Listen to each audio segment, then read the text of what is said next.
All right, folks, welcome in. This is our final day of our IEP and how we're going to write it. And you're going to write a final letter to your teachers explaining who you are, what you need, your accommodations, and have a better understanding of what an IEP is and how it applies to your academic career. So our I can statement for today is I can better understand how an IEP is written and applied.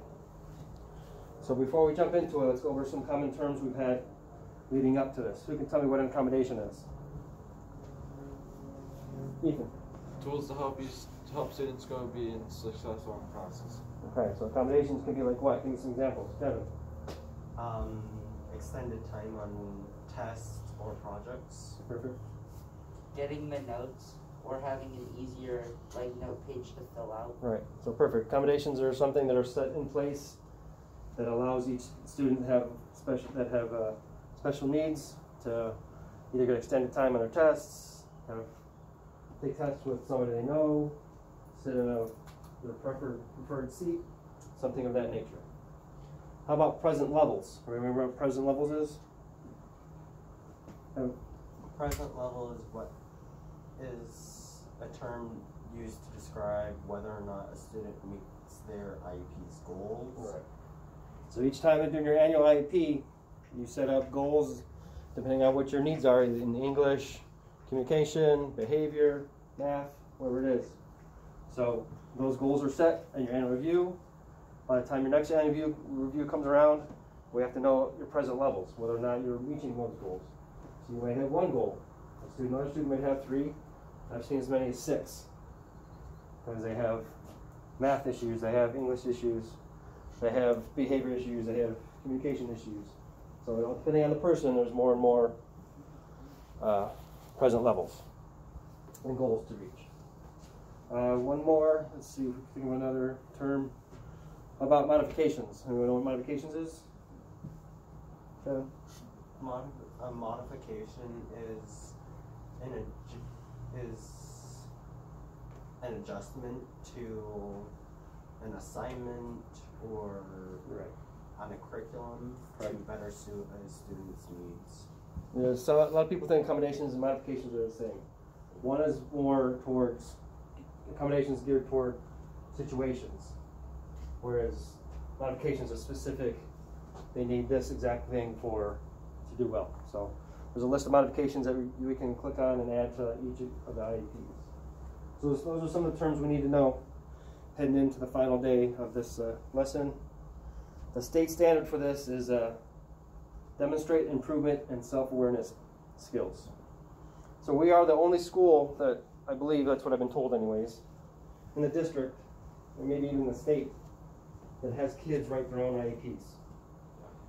One of our teachers came up with it, and the reason it came around is because this letter I'm going to have you write a little bit here is one of the students, former students here at Campo, took it on their own volition to introduce themselves to each teacher.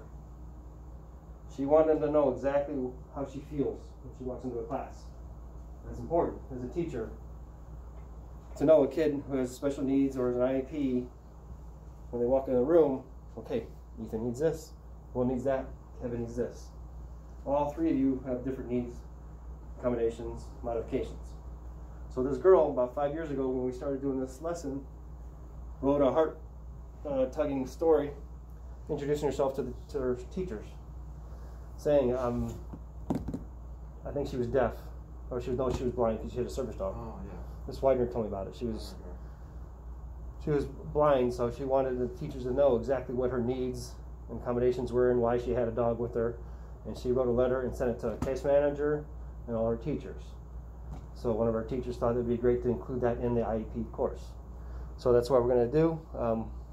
We're going to get out your Chromebooks, and we're going to write a letter to your teachers. Let's move on to the slideshow. Give you an example. Student-led IEP.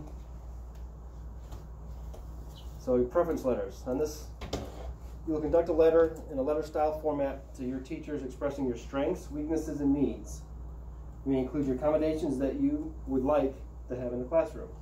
So put it in your own words, and then as teachers, as we write your IEP, we have these drop downs that can match what it is you think you need. And then we'll talk to your team and see if that's actually one we can add to your accommodations. You're introducing yourself and telling all about you. Here's an example on the board. I will put this is already in your Google Classroom, so you can read it. But this is a example. It's not a real one, I don't believe. It just says, "My name is John Smith, and I'm here to tell you some key things you would like to know about me. My parents are," list the parents, and my level of achievement can be A+ student. However, that depends on whether or not I turn in assignments or not. My strengths academically are math, science. My weakness is English. So that letter right there is kind of giving you an example, telling the teachers right away, okay, he's good at the math, but when he comes to writing, so if I have him in writing is applied to what classes? It's not just English, right? You need to do it in world studies, you need to be able to do it in gym class sometimes. Writing goes across all your classes. So right away as a teacher, when I see this letter, I know this student is going to struggle in the writing, and there's some accommodations involved with it. So it's important for you to let teachers know. And then the letter goes on to say, outside of my school, my strengths are basketball and music. So that gives me insight to what you like and what you need. So the fact that this person says they like music, maybe they are allowed to have their headphones in while they take a test, right? So the more information you put into this, the more thought you put into it, the more heart you put into it, the more the teachers are going to understand about you. So let's go to the next slide. Strengths. So you're going to put on 2 areas, academic and personal. You may include pictures, images, and words in any format which display your creativity. Remember the 2 areas of strengths, personal and academic. One student in the past scanned in their own artwork, so that's something you can do. Here's an example. So this one they show 2 + 2 = 5. So guess what? Is that right? No. So obviously they have a weakness in math, right? That's what this student's trying to get through. Pass the torch. They like basketball apparently. This is the same one. And there's some of the artwork. So if a teacher looks at this, they can kind of get an insight to who you are. So think of maybe doing something along those lines. So then you can approach it this way too. My strengths, and both academic and personal. You can do bullet point. You want to do it this way instead of doing a letter. But math is one of my best subjects and strengths. Science is where I struggle. Personally, kind of give some information. And then some areas of needing of improvement. Let's include that in there too. So this is all available to you in Google Classroom. Accommodations and modifications. We already went over those. It's going to help you understand what we need to do there. So you can write accommodations that you would like for your classroom. And we'll go over those when you're done. It'll match them up with your IEP and see if they match. Then we need to make an adjustment because your IEP was written a year ago, right? For some of you. Some of you, it's not going to even, your IEP is not until April or so. So, those were written just before, or actually April, we weren't here. The last one was probably, you still did online, I guess. Yeah. But we're coming up on a year. Some of you had them in December, November, and maybe those accommodations have changed. Well, you were a freshman last year. Your needs may be different now as a sophomore, right? So it's a good chance to review those now. And there's the transition slides. So let's get out your Google format or Google Docs and start writing a little bit.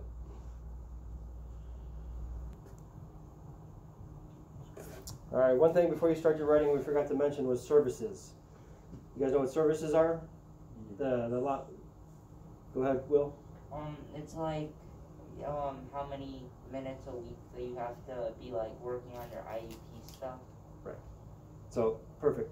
So each individual has an IEP. They have service time.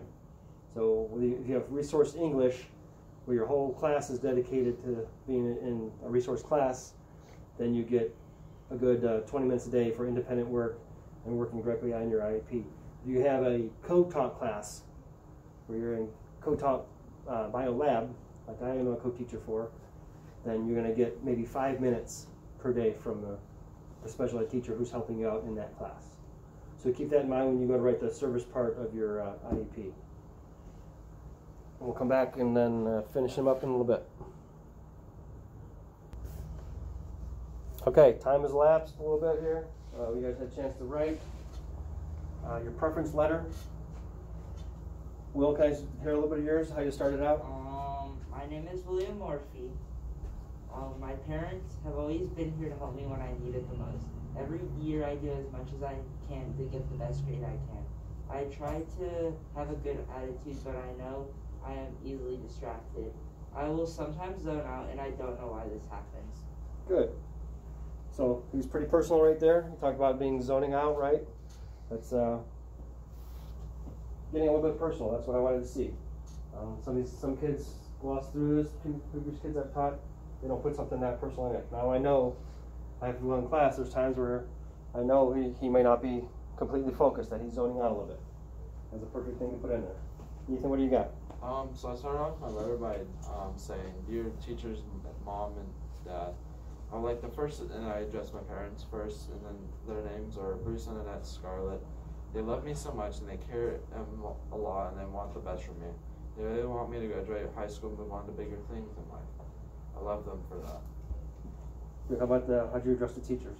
So I addressed them about talking about how I have a big issue with procrastinating and forgetting to do things, and I have weaknesses like turning in things on time, and then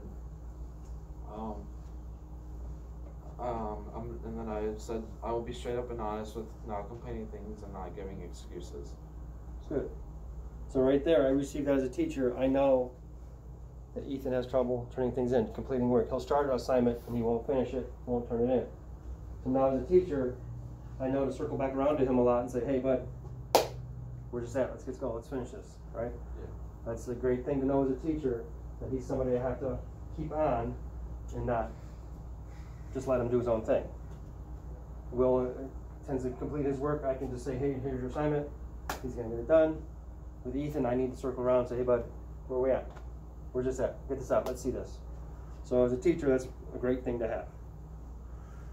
So as we wrap this up, as you guys finish these and send these out, what do you think these letters are going to do? Who does it help? Writing the IEP, how does it help the situation? Who's it going to help? It's going to help everybody involved in your situations. So like the teachers, your parents, and everyone and all the counselors and that stuff that were involved in your life. Right. Right. So everybody's got a little glimpse into who you are. Yeah. Having an IEP, most importantly, it doesn't really help the teachers. It helps the students. Mm-hmm. But the IEP is a way for the teachers to be informed that the particular students actually need a little bit extra help, or in certain cases and situations. Right. That's perfect. This gives us a little help, right? You still have to do the work, right? Yeah. As much as insight as an IEP gives us, everybody has to be involved. The parents have to be involved. The case manager has to be involved. All your teachers throughout the day have to be involved. And of course, yourself, you have to invest. You have all these accommodations in place for you. We've signaled out what you need. If you don't take advantage of them, the teachers and the counselors and the parents can only say so much. At some point, it does fall on the student a little bit to do that. Biggest thing we've talked about in this class from the beginning is being self-advocate, right? And that's what this IEP is all about, is teaching self-advocacy.